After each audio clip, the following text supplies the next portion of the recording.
بسم اللہ الرحمن الرحیم۔ امام مالک کے ایک شاگرد ہیں، امام یحییٰ بن یحییٰ اللیثی، جو کہ اندلس کے رہنے والے تھے۔ جب وہ مدینہ منورہ امام مالک کی خدمت میں حصول علم کے لیے پہنچے تو امام مالک نے انہیں علم میں شوق دلانے اور اس راہ میں صبر و استقامت اختیار کرنے کے لیے پہلے دن ہی ایک عجیب واقعہ سنایا، کیونکہ وہ جان گئے تھے کہ یہ نوجوان جب اتنی لمبی مسافت طے کر کے علم حاصل کرنے کے لیے آیا ہے تو کہیں ایسا نہ ہو کہ کسی اور کام میں مشغول ہو کر اپنی اس محنت کو ضائع کر بیٹھے۔ پہلے تو امام مالک نے اس نوجوان سے نام پوچھا، انہوں نے بتایا کہ میرا نام یحییٰ ہے۔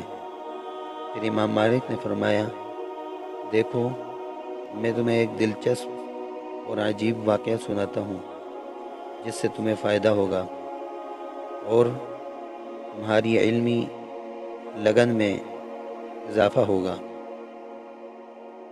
ہمارے یہاں مدینہ منورہ میں ہمیں شام سے ایک نوجوان علم حاصل کرنے آیا تھا۔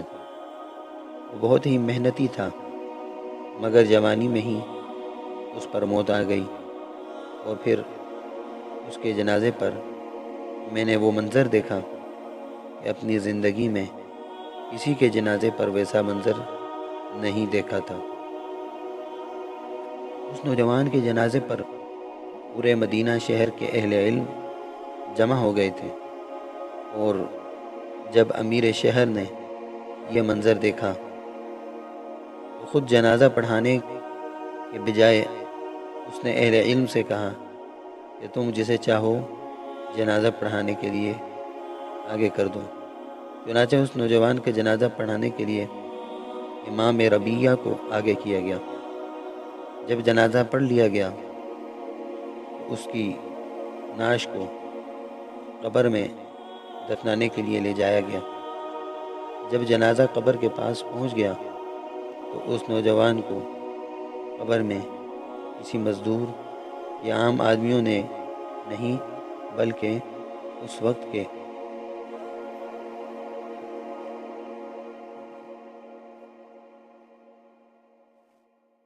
مدینہ منورہ کے کبار اہل علم، مثلا امام ربیع، زید بن اسلم، یحییٰ بن سعید، ابن شہاب زہری، محمد بن المنذر، صفوان بن سلیم اور ابو حازم جیسے اہل علم ان میں شامل تھے۔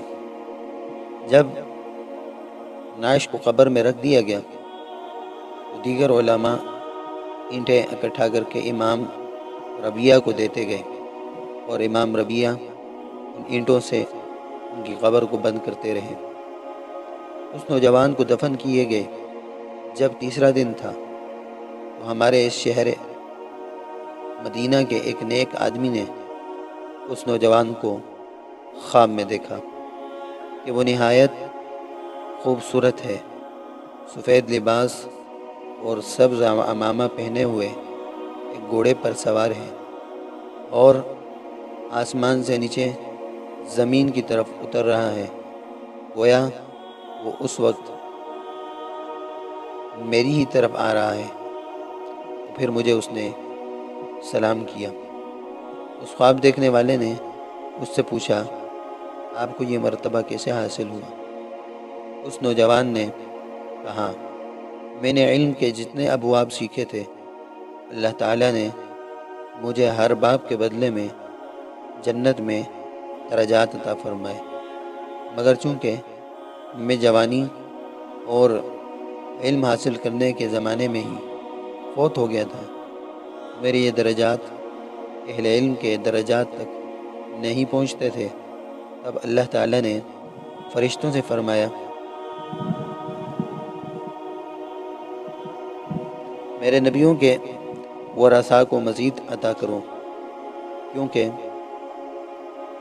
میں نے یہ عہد کر رکھا ہے جو بھی میری سنت، میرے انبیاء کی سنت کا عالم بن کر مرے گا یا ان کا طالب بن کر مرے گا، میں اس عالم اور طالب علم کو بھی درجے میں انہی کے ساتھ جمع کروں گا۔ چنانچہ پھر اللہ تعالیٰ نے مجھے مزید درجات عطا فرمائے، یہاں تک کہ میں علماء کے درجے تک پہنچ گیا۔ بس اب میرے اور نبی کریم صلی اللہ علیہ وسلم کے درمیان فقط درجوں کا فاصلہ ہے۔ ایک درجے میں خود نبی کریم صلی اللہ علیہ وسلم تشریف فرمائے ہیں اور ان کے ارد گرد دیگر تمام انبیاء تشریف فرمائے ہیں، اور دوسرے درجے میں نبی کریم صلی اللہ علیہ وسلم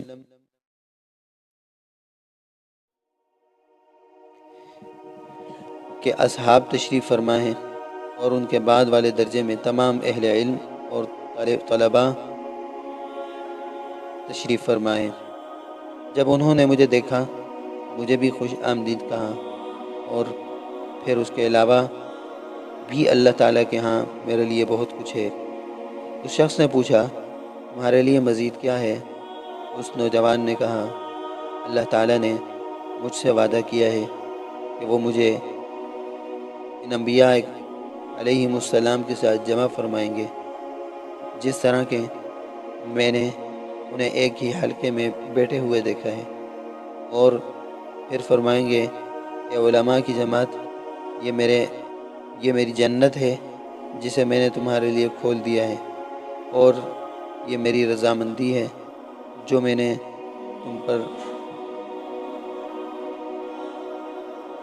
نچھاور کر دی ہے، اور اب میں کبھی بھی تم پر ناراض نہیں ہوں گا۔ جنت میں جانے سے پہلے تم جو تمنا اور سفارش کرنا چاہتے ہو کر لو۔ تم جو مانگو گے میں تمہیں دوں گا، اور جس کی سفارش کرو گے اس کے حق میں تمہاری سفارش قبول کروں گا، تاکہ میرے تمام بندے تمہارا اعزاز و اکرام اور میرے ہاں تمہارا مقام و مرتبہ دیکھ لیں۔ جب صبح ہوئی، اس شخص نے اپنا یہ خواب لوگوں کو سنایا، اور پورے مدینے میں اس خواب کے چرچے ہونے لگے، اور اس کا اثر یہ ہوا کہ بہت سے لوگ جو ہمارے ساتھ اصول علم کے آغاز میں شریک تھے مگر پھر کسی اور کام میں مشغول ہو گئے تھے، انہوں نے وہ کام چھوڑے اور دوبارہ پوری محنت سے اصول علم میں لگ گئے، اور آج ان میں سے کئی ایسے ہیں جو اس شہر مدینہ کے نمایاں علماء میں شمار ہوتے ہیں۔ اس لیے اے یحییٰ، تم اللہ پر ہی بھروسہ رکھو اور اصول علم میں پوری محنت سے کام لو۔ اس واقعے میں ہمارے لیے بھی بڑی عبرت اور سبق ہے۔ دین کا علم حاصل کرنے کے لیے جو بھی جس قدر محنت کرتا ہے، اللہ تعالیٰ سے اچھا گمان رکھے، اسے بھی اچھائی نصیب ہوگی، اور دین سے بیزاری کے اس دور میں دینی علم کا شوق اور دینی علوم کے حاصل کرنے کی فکر ایک نعمت ہے۔ علم دین ایک روشنی ہے، اور ضروری ہے کہ یہ روشنی اہل علم ہی سے لی جائے، اور تعظم آخر اس کی طلب باقی رکھی جائے۔ یہ مومن کی پہچان ہے کہ وہ خیر کا علم حاصل کرنے سے کبھی بھی سیر نہیں ہوتا، یہاں تک کہ اس کا ٹھکانہ جنت بن جاتا ہے۔